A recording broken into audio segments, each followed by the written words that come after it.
I don't know about you, Andrew, but I get very excited with the new year. I have all these new goals and hopes and dreams.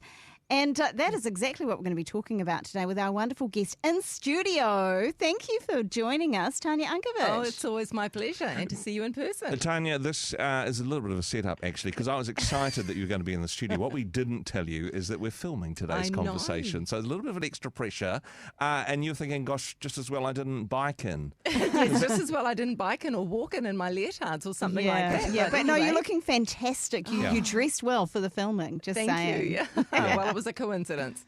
Now, at the beginning of the new year, we all have, I suppose, hopes and expectations about what the new year will bring. And sometimes, honestly, that leads to setting ourselves up for disappointment. How do we start as we mean to continue and hold on to hope for the new year, Tanya?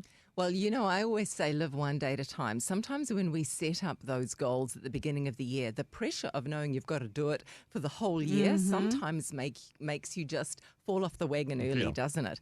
And I always say, look, only start something that you know you want to continue. And you can continue without pressure and without being rigid with rules and things like that, because that sets you up for failure. So how do we do this well then? So, you know, you've got a goal. I mean, do you have to be like really rigid with the goal and talk about, rigid is probably the wrong word, but, you know, like maybe set up bullet point 1, bullet point 2, bullet point 3 on that? Well, I always say, what is the end goal? You know, you really do have to have clarity on that end goal, because if you don't know exactly what you're aiming for, you know, that bullseye, it's going to be like throwing spaghetti at the wall. But if you know exactly where you're going, then at least you can map a path and have milestones.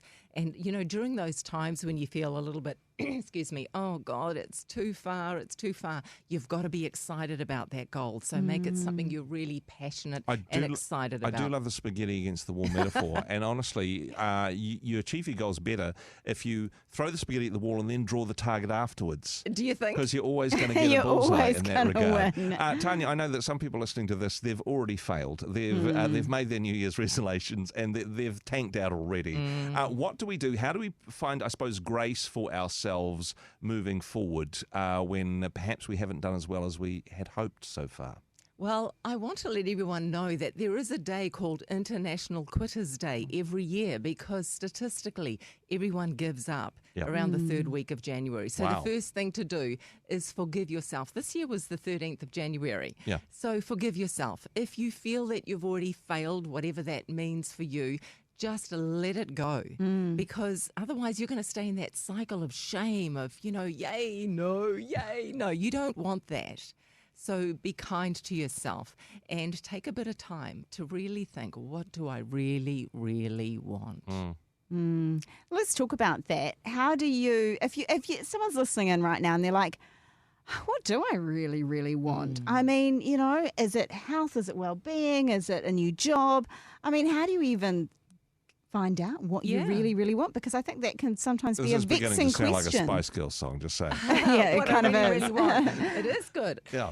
So you can draw a pie chart, okay, and then have physical, relationship, professional, spiritual, whatever areas you want to look at. How's my physical health looking at the moment out of 10? Score out of 10 all of those areas and go, oh, wow, 3 out of 10 for physical. That's not looking too good. What do I need to do to get up to number 10? And do that in all of those areas. And just pick one goal in all of those areas. Don't make it massive and unachievable, but something that at least you know, if you get started and progress a little bit every day, every week, you will eventually reach an outcome. I really love that idea of segmenting it, I suppose, because, I mean, I'm guilty of saying, okay, because I'm focusing on academic study, my physical exercise has gone out the window. Or for some people, they may say, I'm really focusing on my career this year, so don't have time for the spiritual stuff as much. So important to have that balance in our life, right?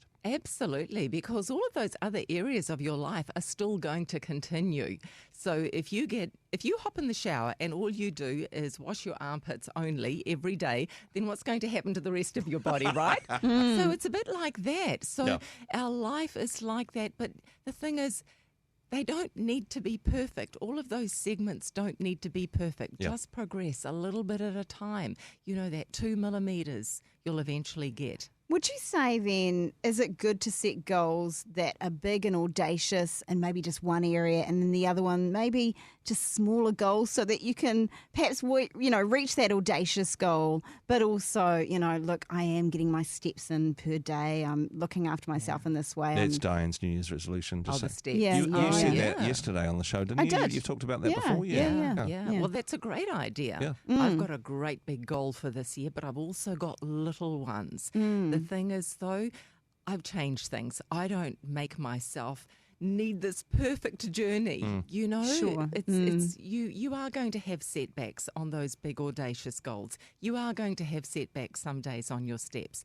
Doesn't matter. Get up the next day and start again. That's the definition of courage. Yeah. Having the willingness and the ability to just put yesterday behind you, learn the lesson, and get up and do it again. Is there a problem, I suppose, with our goals either being too big or too small? Either, okay, they're so ridiculous that we're never going to achieve them. We are literally setting ourselves up for failure. Or perhaps it's like, well, no, that is low-hanging fruit. You're not even stretching for that one. That is, I suppose it depends what stage we're at, depends what state of mind we're in at the beginning of the year, perhaps? Good question. I have clients who come to me who do have a lot of things to achieve. I don't want to say it. They do have a lot of pounds to lose, put it that way. Yeah. And they get overwhelmed at that. But, someone who I started working with 2 years ago says, I've lost 70 pounds. Wow. Okay, so over 2 years, that's not really fast, but she's done it. Time flies like that. It does, right? Just start. And even if you lose a half a pound a week, that is going to be a lot by the end of the year. Take the pressure off yourself. Meanwhile, all those other little goals that you think aren't stretching you, achieve them. Achieve those little ankle biters, because they're going to give you the courage to look at that big goal and go, I've got you too. I love it, Tanya, and I love the idea of, hey, set some of those smaller goals so you can feel like, actually, I'm doing okay. Because if it is just that one big, huge goal, it might just take a little bit longer than we'd like. Yeah. Hey, Tanya, thank you for being in the studio. This is a blast. Yeah, we should loving definitely this. do this again. Yeah. I'll Let- dress let- up next time. Let's hope we press the record button so this actually has been filmed, just saying. Yeah, looking forward to that. And hey, if people wanted to find out more about the work that you do and get some of that online encouragement to encourage them in the goals, you've got a fantastic series of resources online. People can check that out. Yeah, TanyaUnkovic.com, or just go to my YouTube channel. All over social media. I'm everywhere. So my goal is to encourage you. So there you go. There you go.